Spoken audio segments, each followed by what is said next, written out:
Kababayan, mga kapwa ko Pilipino, yung matitino ang isip. Meron po kaming contact directly sa loob. Ngayon, kinakausap na. Positive po. Nakukunin si General Bato. Kaya, ina-advisean namin kung nakikinig kayo dyan sa loob, General Bato, lumabas ka rito. Hindi kami makapasok. Lumabas ka rito at bibigyan ka namin ng human shield kahit mamatay kami dito.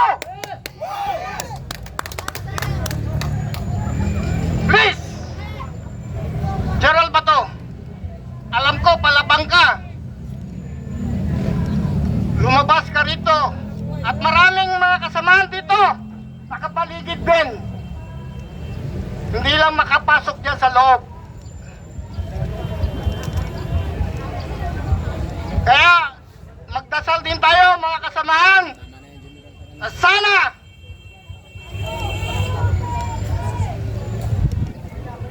kasamahan ko si General Bato nung siya ang Chief PNP, nasa DILG Central Office naman ako. Alam ko na matitinong pulis. Katulad nyo ngayon, mga active ngayon. Ginagawa lang ang trabaho sa legal na paraan. Hindi yung bentalo. Lahat winipolnize na nila. Lahat ng asensya. This is the worst administration. Maraming presidente na nagdaan nung nasa serbisyo ko magmula sa tatay niya hanggang kay Tatay Digong hanggang ngayon kay Marcos. May kukumpara ko ang sitwasyon ng Pilipinas noon at ngayon. Lugmok na ang Pilipinas, ang Pilipino. Kaya, mga kasama, handa ba kayong ibuwis ang buhay nyo para kay Bato? Yes! Bigyan natin siya ng human shield. Maraming salamat gabi at magandang gabi sa inyo lahat.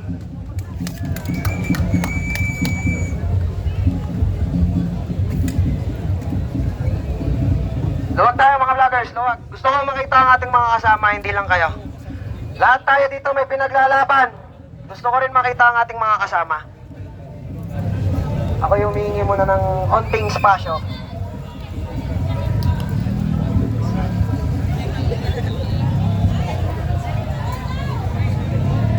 Akbar ng Malaysia! Buhay babae!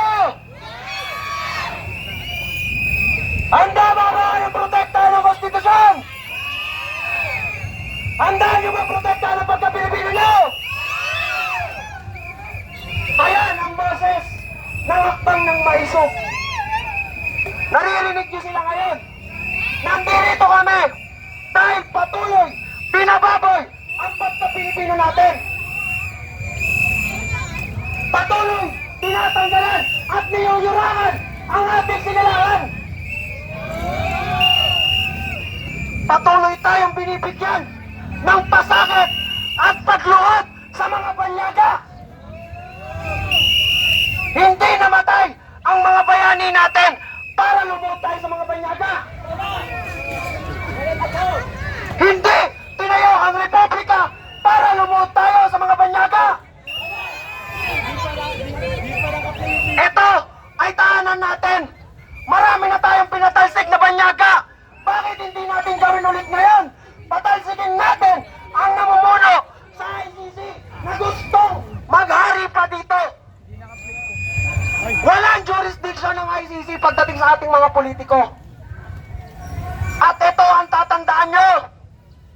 Matagal na sa mga termino si Rodrigo Roa Duterte at Ronald Bato de la Rosa. Nung sana sila ay nasa Davao pa, matagal nyo nang pina-ICC. Pero bakit nyo ngayon gagawin? Pamumulitiko. Bakit nyo ngayon ipapakita ang pamumulitiko nyo?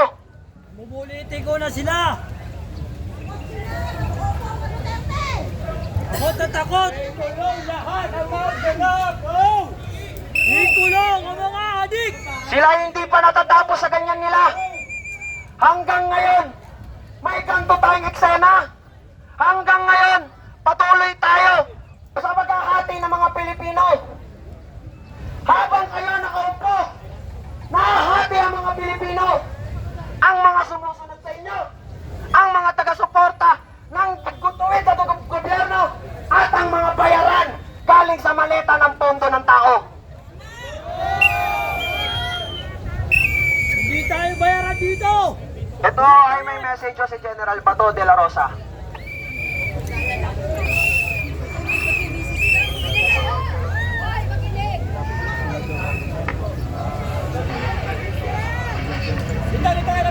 Ako may nanawagan sa inyo.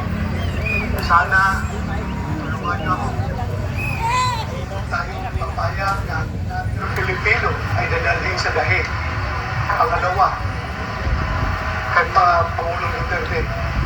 Ako may nanawagan sa inyo na sana pumunta kayo dito, tulungan niyo kami, mag-vigil tayo dito sa harapan ng Senado. Ako may nakikiusap sa inyo. Kung kayo'y merong pagpuso para sa ating bansa, sana pumunta kayo dito. Nanawagan sa inyo. Lahat ng mga Pilipino na may puso para sa ating bansa, para sa pagkakataon ng ating bansa, pumunta na po kayo dito sa harap ng Senado at para mapigil ito kanilang plano na tayo ay aarestuhin at dadalhin sa dahig. Hindi po katanggap-tanggap yan para sa ating Pilipino. So mga kaibigan ko, lahat ng Pilipino, mananawagan sa inyo. Pumunta po kayo dito sa harap ng Senado at mag-vigil tayo. Hindi tayo papayag na another Filipino will be thrown to dahig just because of politics. Ako po isang tapat na pulis, tapat sa serbisyo. Bakit nila akong ginaganito? Nanawagan ko po sa inyo mga kaibigan, kung kayo ay frustrated noon sa panahon Pangulong pagdala nila kay Pangulong Duterte noon sa dahig, sana hindi na ito susundan pa. Maraming salamat mga kaibigan. Hindi po ako nanawagan ng mayulinting pag-aklas. Ako po'y nanawagan na isang peaceful na prayer rally dito sa harapan ng Senado. Kita-kita po tayo dito. Maraming salamat mga kaibigan. Thank you po. Maraming salamat talaga.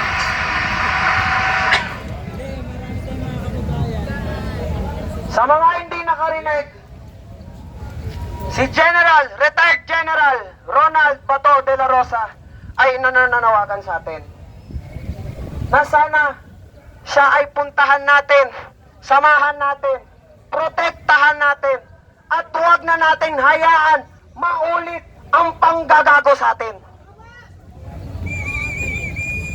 Mga kababayan ko, ang masasabi ko, kung patuloy tayo nahahati sa ating mga gustong interes, walang patutunguhan ang bansang Pilipinas.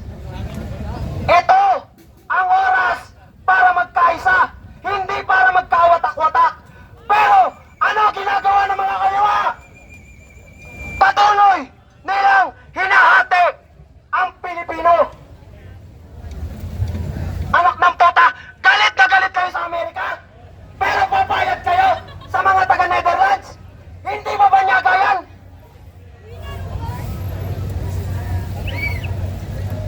Kaya sana, tayo'y nandirito, tayo'y tumatayo para sa iisang prinsipyo. Tayo'y tumatayo sa iisang tangan, dignidad at pagmamahal sa bayan.